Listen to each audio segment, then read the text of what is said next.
without further ado, I'm going to introduce you guys to our special guest, which is going to be Mark Helton. A lot of people sometimes mistaken him for Drake, but it's really Mark Helton. All right. I know sometimes when the beard's looking super dark, because he just got it done. A lot of people ask him for his autograph. He does charge. He charged me $50 for his. But anyways, came over from the practice company. I can't say no names. And then now with Illuminate, I wanted to bring you on because I think a really important topic for agents is work-life balance, right? Very easy for us to get burned out in this industry. And so that's something I really want to dive in with you because I think you've got it figured out, right? But I want to start off with just your story, where you come from, how you got into insurance, and what brought you here to the Illuminate team. Perfect. Well, first off, I appreciate you having me on. But yeah, my name is Mark Helton. I'm living up here in Idaho. A little bit about myself, and how I got into insurance. So in my younger years, after graduated, was trying to figure it out, going to the college university route, it really wasn't my thing. So I ended up looking into a trade school.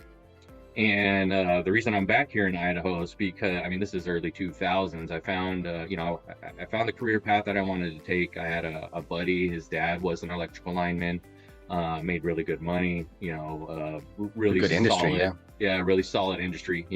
Us with the insurance business, we love sitting with linemen, right? Because one, they need insurance, and they're part of a union, this and that. Anyways, so the trade school I found up here was in Idaho. It's called Northwest Lineman College. Yeah, and it was about like a 6 to 8 month program. They just teach you the basics of, before you start your apprenticeship. It's like a pre-apprenticeship, so whenever you get hired on with the company, you're ahead of the game.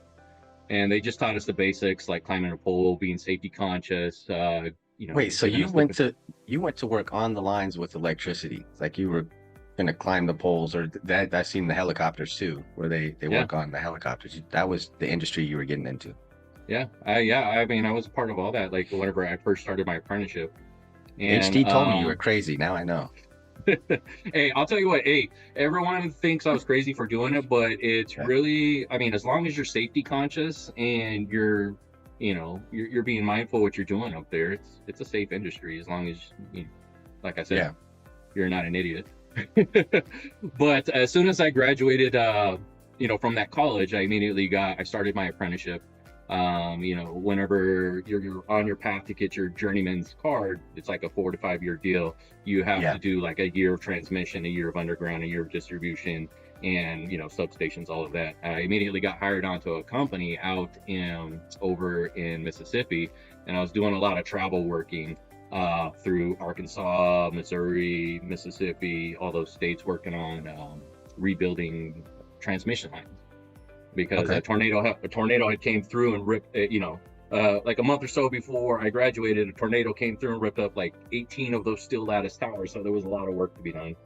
And you're talking about the helicopters. Yeah, building those steel lattice towers, we built half of it standing up and then half of it on the ground. And the big sky crane came over, picked up the top half. Then 4 of us had to climb up. And help line it up with the helicopter, and as soon as it gets lined up, bolt it down. And it was some fun stuff, man. That's pretty airy. I'm not good with heights in the first place, so that would have been a tough job for me. As far as I climbed a lot of wood structures too. Probably the highest that I did climb was probably like 150 feet. Wow. And the views are beautiful, man. I'll tell you what. What got you to insurance? A couple years. So I finished my transmission side of my apprenticeship, and then I wasn't really feeling it living out there.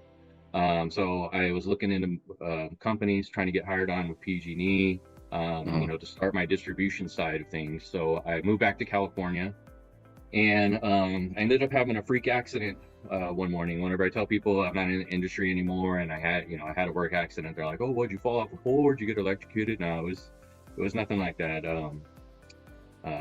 So one morning, and this is whenever I was 26, it was 9 o'clock in the morning, and we were about to start our first job.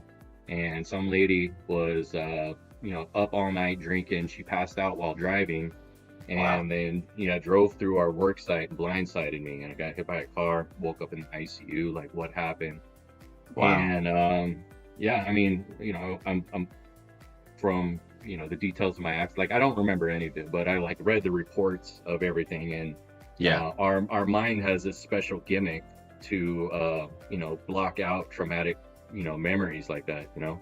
Yeah. So I was reading the reports, I was like, wow, I was conscious through all of that. Like, I don't remember any of it, of the them asking me, am I okay, like, and like there was reports of like what I was replying back to them. I was like, wow, I'm kind of glad I don't remember going through any of that. Yeah. But yeah, so I ended up having some lingering nerve damage that affected my right arm. So I was unable to proceed in that industry.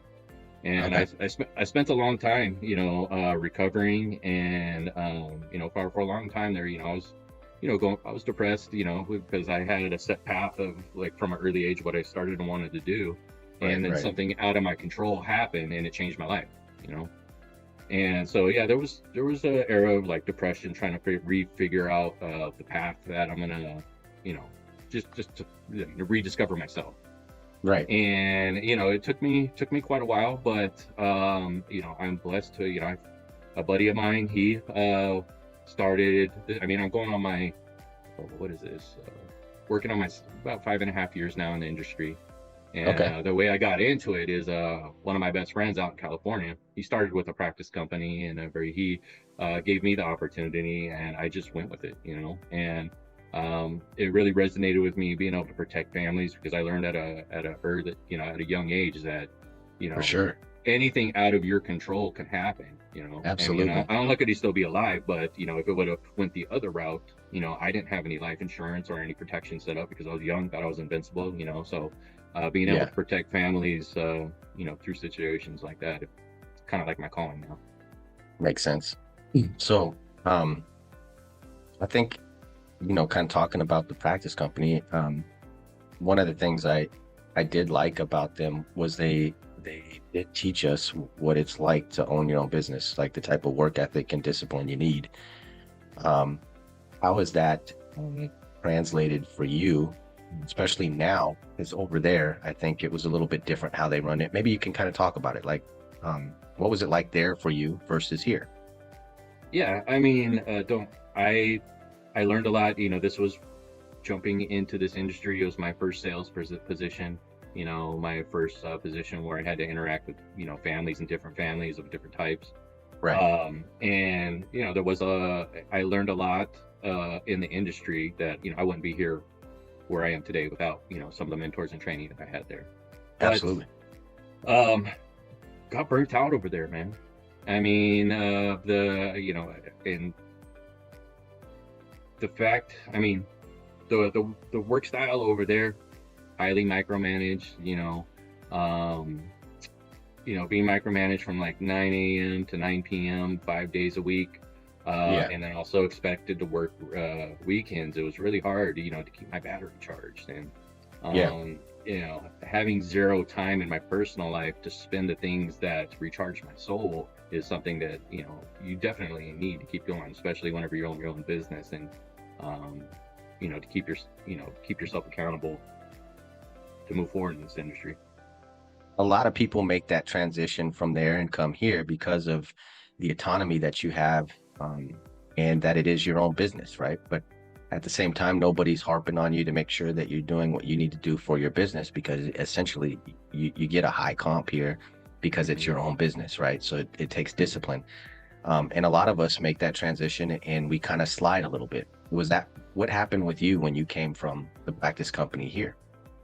Moving over from the practice company over to here, it was definitely a point in my life where I definitely leveled up my personal growth as Mm. far as needing to keep myself accountable. Because moving from a company where you're being micromanaged 24/7, to here where it's like you could basically create your own schedule. Yeah. I had to grow a lot to learn to keep myself accountable, because whenever that year, whenever I moved over, I mean, I love to be outdoors and I love to hike and do all that stuff, right? So as soon as the weather got warmed up, you started warming up, you know, Your first year I you had, came over, I your content in Instagram was fire. You were always outside. had, I'll tell you what, yeah, it was I had to, I had to create balance in my life, you know, because I like, you can, in whenever you have that, you can create your own type of schedule, you can take advantage of it either the right way or the wrong way. I definitely leant more towards the wrong way my first, you know, few months, you know, 4 to 6 months. Uh, Because, you know, hey, Wednesday came along, you know, the weather was nice and I didn't have any appointments on my books. I was out in the mountains, you know. But right. then a couple months down the road, it's like, hey, my bills not still need to be paid, right? Yeah. And I wasn't getting the results in the business that I knew I was capable of achieving. So, um, yeah, because honestly, you know, the number one thing that holds people back from being the best versions of themselves is like pleasure, right? But the Right. pleasurable activities. And don't get me wrong, the pleasurable activities to keep you going is very important, but too much of it's no bueno, right? Yeah. So you know, balance is key because you know you do need to do the things that recharge your soul and your battery and reset you to keep going, right? So Mhm. creating a set schedule, Okay. you know, start time to stop time. You know, I like to work the East Coast, so that way, I mean, I'm typically, you know, starting running my first appointments at, you know, 8 a.m. So that means I'm logged into my computer 7 a.m. You know, sometimes a little bit earlier, following up on emails. You know, going through my CRM to find out, you know, no shows. I mean, even getting on the phone because it's 10 o'clock over there. You know, I can get on the phone 7, 8 o'clock in the morning here to, you know, to fill up my schedule for the week. And yeah, Is your schedule negotiable or non-negotiable? How do you make this deal with yourself? well, I mean, I always start early. I start, you know, between 7 or 8 a.m. And Mm. I'm usually the negotiable is, you know, around the 9 to 10 hour mark. So I've usually done around like 5:30 or 6. You know, that Okay. gives me, you know, because, you know, that's a couple hours ahead over there if I'm working the East Coast, and that still gives me the time in the evening to, you know, reset my mind, do the things that I need to do to keep uh, my mental health right, like go work out, you know, make a healthy dinner, spend some time with the family, just to do some things that get my mind off work. So that way, whenever I go to bed and try to get my 8 hours of sleep, I'm ready to go the next morning. You know. Your mind's not still working. You kind of figured a way to turn it off so you could you know at night you're just going into sleep to prepare for the next day. Yeah. How do you set yourself up in the morning though? Like when you wake up, what's your routine? Well, my routine in the morning is I mean I do things a little differently. I know the CRM has it set up to send out text reminders. I personally, the first thing I'll do is in the morning. I personally like because I tell all my clients whenever I book the appointment that I'm going to be calling them from my personal line. So I Right. send them a direct text early that morning. All of my appointments that I have for Okay. you know the appointment reminder confirmation. You know, That's a so good that idea. way that way I can get the confirmation early. If it comes a couple hours before the appointment, I don't hear from them. I'll send them out another reminder text. Hey, just Mhm. confirming, you know, to see if that time still works for you. And if I don't hear from them, I mean, obviously I'll still call them, but then I have that time to know, hey, these people are possibly going to no show, and you know, try to set my schedule up.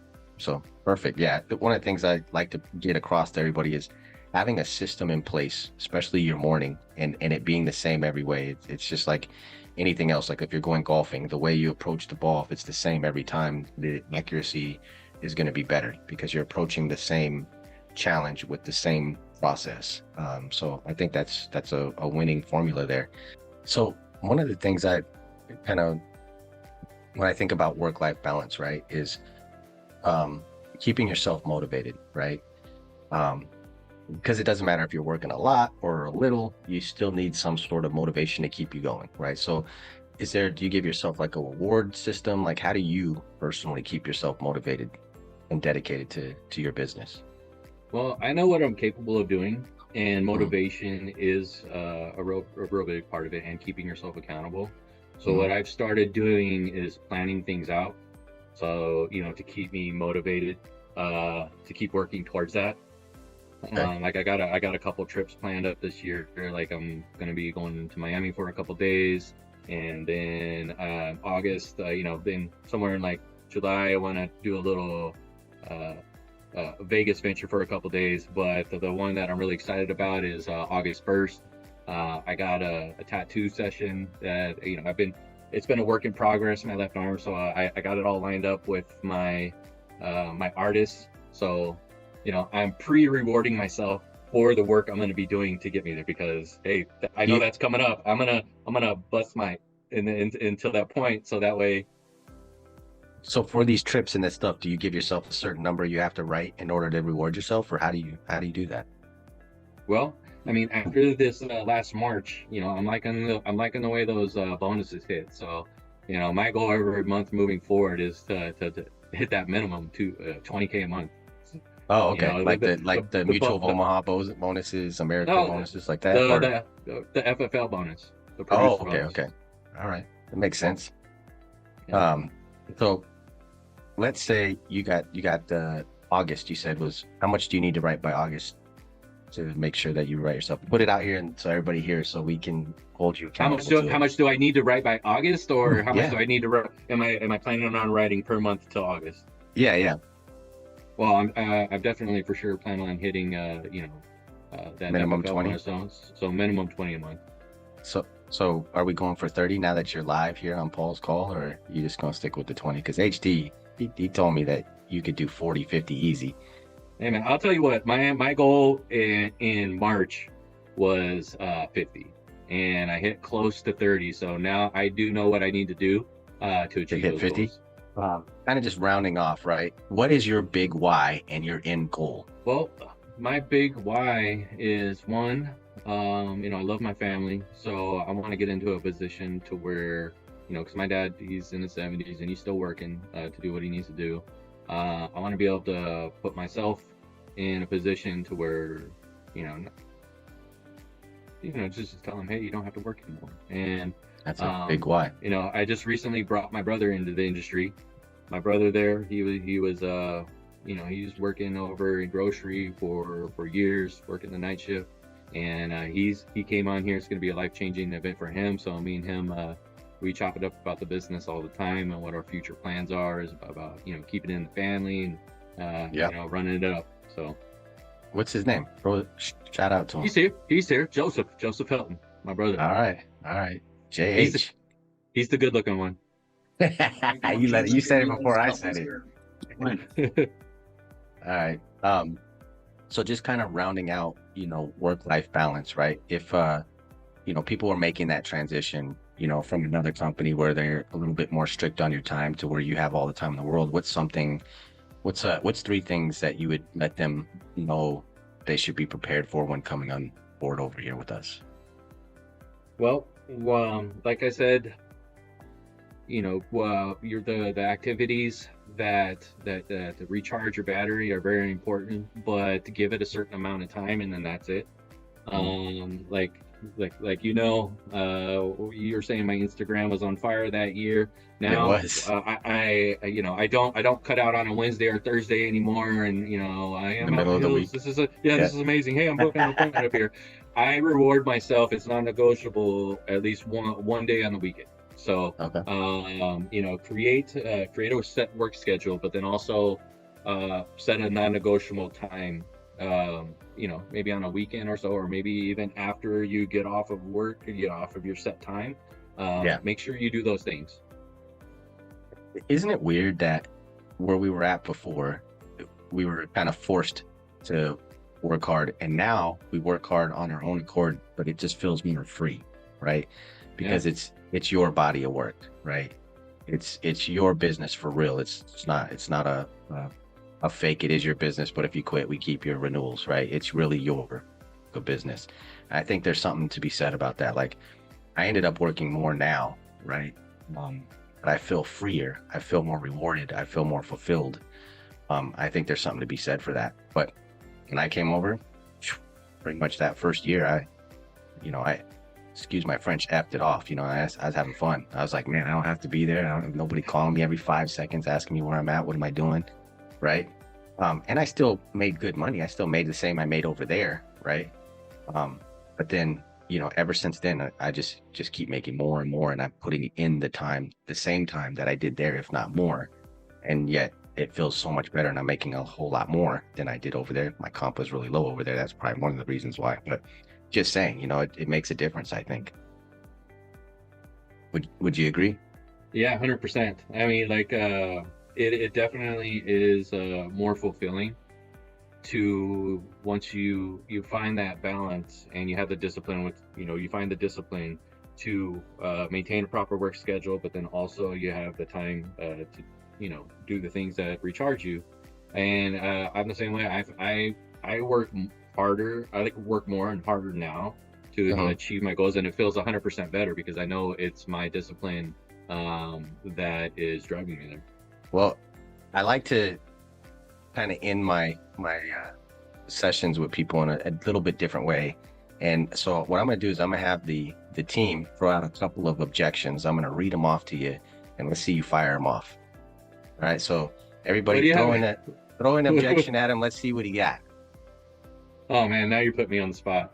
Oh yeah, that's what we do here. So we're doing like an objection role play. Real quick objection role play. So if you guys got an objection, throw one in there that you guys want to hear how Mark handles it. All right. So we're gonna go with need to talk with my wife. Okay, well, I'm going to handle that the way I handled that one in the very beginning because I never sit one-leggers. So I always ask them, or, let's say I'm booking an appointment, we'll pretend like it's a Hall of Fame. All right, I'm confirming their information, and it'll always say co-borrower, yes or no. So, Paul, as far as a co-borrower, it says no, but do you happen to have a spouse or significant other? Yes. Oh, okay, perfect. And Paul, and for my notes, what's their name? Aldine. I better Saladin. I'm recording, so if I say another name, I won't wake up tomorrow morning. Got it. Well, Paul, you know what? They do like to have us go over with the both of you, so that way both of you understand how everything works. If you have any questions, I'd be able to answer them for you both. What would be the best time? Either I could squeeze you guys in later today or tomorrow. What would be the best time for you both? So we can go over this with the both of you. Tomorrow would be better. Okay, perfect. And do you prefer mornings, afternoons, or evenings? Afternoons. So that's how I handle rescheduling, letting them know, hey, we need to sit with both of you. All right, let's go to another one. I need to talk to my son about this. You need to talk to your son about this. That's a good one. I need to talk to my son about this, like during the close. Yeah, like you closed them, right? But they're like thinkers. They want to talk to their son or daughter about it. Okay, perfect. Yeah, Paul. So I completely understand and agree. But as far as of yet, there's nothing really to talk about because we don't know if you're qualified yet. So what we need to do first is to just submit an application, see if you can qualify. Then once we know you're qualified, then you have what's called a 30-day, a federally mandated 30-day free look period. And actually, so once we find out you're qualified, we have that 30 free days to make any adjustments. So at that point, what we can do is we can reschedule another call with you and your son, and I can answer any questions that he might have about the policy. It's a little bit too expensive. Oh, perfect. Well, I'm glad that you told me that. So what we need to do is just to see if you can get qualified. So what most of my clients do in your situation, and now as far as it's too expensive, are you talking about the the gold plan, the 100% payoff? All three too expensive for me. All three? Okay. All three plans you gave me. All three plans are too expensive. So what we can actually do, I mean, these are just the most three popular options, the 100%, 75% or 50% payoff. We can, I can pull up other options for you. I mean, I guess at that point I would just pivot and ask them what their budget is looking like. Okay, go. How would you, Or what would you say? I should probably already know their budget because through the financial inventory. Perfect. Well, so to kind of answer that question, basically what I would say is I would ask them, is it too expensive for the coverage or just too expensive for your budget right now? And if they say too expensive for my budget right now, great. Let's start at a smaller program. That's what most of my clients do. And then when money gets better, then we can move you up to the other programs. Does that sound fair? And then Yeah, boom. absolutely. Yeah. Okay. That's All a right. good one. Thank you, Paul. Already have a big enough life policy that will take care of everything. Great question. Already have a big enough life policy, and so that will take care of everything. Now, whenever you did set that up and you said it's going to take care of everything, it was that, to take care of everything as far as leaving money behind for the family. At that point, I would just fact find on that type of policy to define what specifically they set it up for, because obviously in the financial inventory, whenever they tell me to have a policy, I'm going to spend that money. So whenever they tell me I got a 100,000, 200,000, 300,000. Okay, perfect. And I want to find out what type of coverage they have, how much they're paying, and what they initially set it up for, because you want to spend that money. Oh, okay. Right. So that money, I mean, that policy that you had set up, that was, part of it was to leave to the children and then just leave money behind for your significant other, correct? Okay. So that wasn't specifically designed to take care of the mortgage. And then you get them to agree with you, and then you say, okay, perfect. And then, so now whenever because you can't have two policies you can't have one policy that's going to do two things. You can't have $100,000 policy that's going to leave money behind for the children and be allocated for the mortgage. It's either this or that. Yeah. Aaron's got a good question. The OG saying, if I can't get payoff plan, I don't want coverage at all. The OG saying, if I can't get a payoff plan, I don't want coverage at all. Okay. So typically with those type of clients, if I'm feeling early that they're adamant about a payoff option, but they'll only qualify for a whole life, I'll always add an accidental death coverage through mutual on top of it to kind of scratch their itch for the full payoff, the total payoff. Yeah. And when you pitch it to them, you always want to put them in a group herd mentality, because everyone wants to do what everyone's doing, right? So you tell them, what most of my clients do in your situation is that they'll also add an accidental death coverage on top of, that payment plan, because you only pass away one of two ways, right? It's either a natural death or it's an accident. So if you were to pass away in an accident, then it would cover the full payout for you. Perfect. All right. And then let's see here. Dang, put me on the spot right now. Hey man, this Paul's calls fire, bro. You gotta be ready for this one. Let's see here. There was another one that I missed. For equity protection, I could just put that in the bank. Why would I do this? The equity protection, yeah, I can just put that in the bank. See, you could do that, but if this policy right here, it's day one coverage. So if heaven forbid something were to happen to you this weekend or a month from now, it's still going to pay out that full amount. So heaven forbid something happened to you this weekend, you've only made one payment, it's going to pay out that 24 months worth of mortgage protection versus only having that $150 in the bank. Yep, that's awesome, man. Hey, man, thanks for sitting in the hot seat, man. Like you did phenomenal. What's a couple of things that, since this is going to hit YouTube, everybody's going to see it, right? What's three big reasons why the culture or why to join our team, right? I kind of gave you a little bit of a easy one there. Well, the community of United agents that we have in here is top tier.